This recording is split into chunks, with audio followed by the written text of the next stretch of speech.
नमस्कार दोस्तों, इस वक्त मैं राजिम त्रिवेणी संगम के मध्य बैठा हुआ हूँ और ये जो रेत है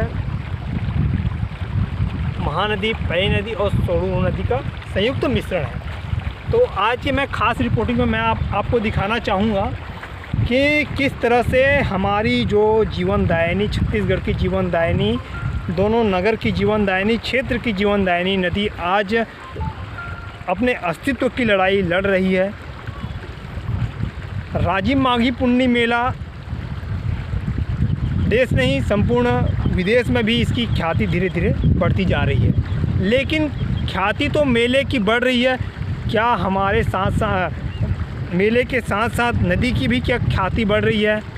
जहाँ कहा जाता है कि नदी किनारे सभ्यताओं का उद्गम हुआ है।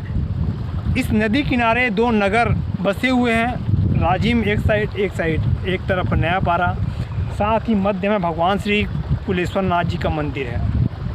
दोस्तों, ये जो नदी है, राजिम मेले 15 दिनों तक के चलता है। मैं कैमरामैन से चाहूँगा कि थोड़ा सामने आएँ और इस चीज़ की पूरी परखता के साथ हम दिखाएं कि किस प्रकार से नदी के साथ शासन प्रशासन के द्वारा छलावा किया जा रहा है, किस प्रकार से नदी को कुचला जा रहा है, किस प्रकार नदी के साथ दुर्व्यवहार किया जा रहा है।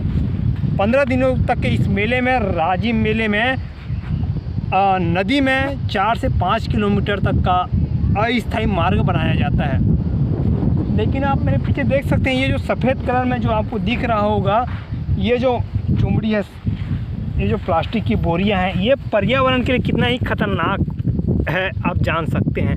ये तो कहा जाता है कि पर्यावरण के लिए चुमड़ी का, ये जो प्लास्टिक की बोरियों का इस्तेमाल नहीं करना चाहिए, लेकिन इस तरह से बोरियों का इस्तेमाल यहाँ किया जा रहा है, जो कि नदी के लिए बहुत ही हानिकारक है। अगर हम चाहें तो इसको निकाल के फेंक भी सकते हैं, लेकिन स्थानीय प्रशासन को इस चीज़ को अवगत कराने के बाद भी 3 महीने गुजर जाने के बाद भी सफाई नहीं किया गया है। आप देख सकते हैं, इसी तरह से मैं बताना चाहूँगा कि करीबन लाखों प्लास्टिक की बोरियां इसमें इस्तेमाल किया गया है, लेकिन इस ओर किसी प्रकार शासन प्रशासन, स्थानीय जनप्रतिनिधि भी इस ओर ध्यान नहीं दे रहे हैं। सबसे बड़ी विडंबना है दोस्तों, जिस नदी का पानी हम पीते हैं, उस नदी की साफ़ सफाई हम नहीं कर पा रहे हैं। अगर मैं एक चीज़ कहना चाहूँगा इन शासन प्रशासन के लोगों जो बैठे हुए हैं, अगर आपके घर में अगर साफ़ सफाई अगर एक दिन नहीं होता है तो आपको कैसा लगेगा दोस्तों?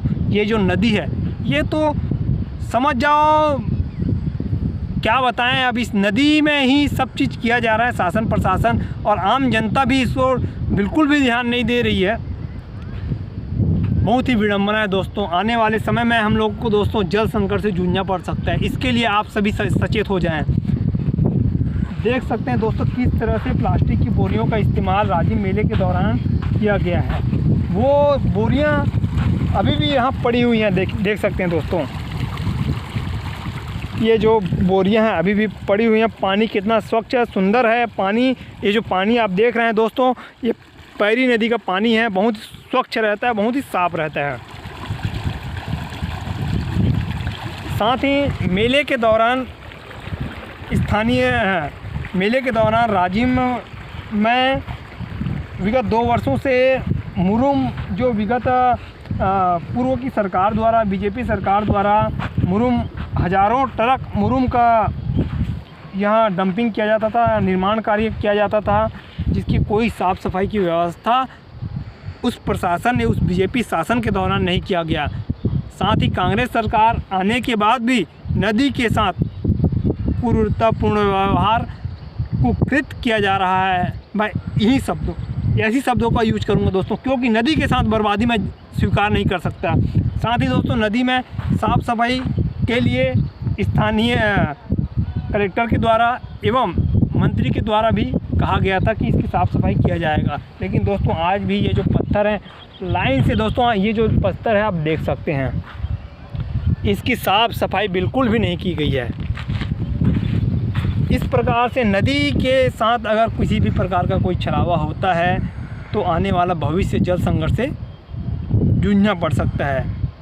साथ ही आप भी दोस्तों पर्यावरण के लिए सचेत रहें, सजग रहें और अधिक से अधिक वृक्ष का रोपण करें। धन्यवाद। मैं नागेंद्र निषाद।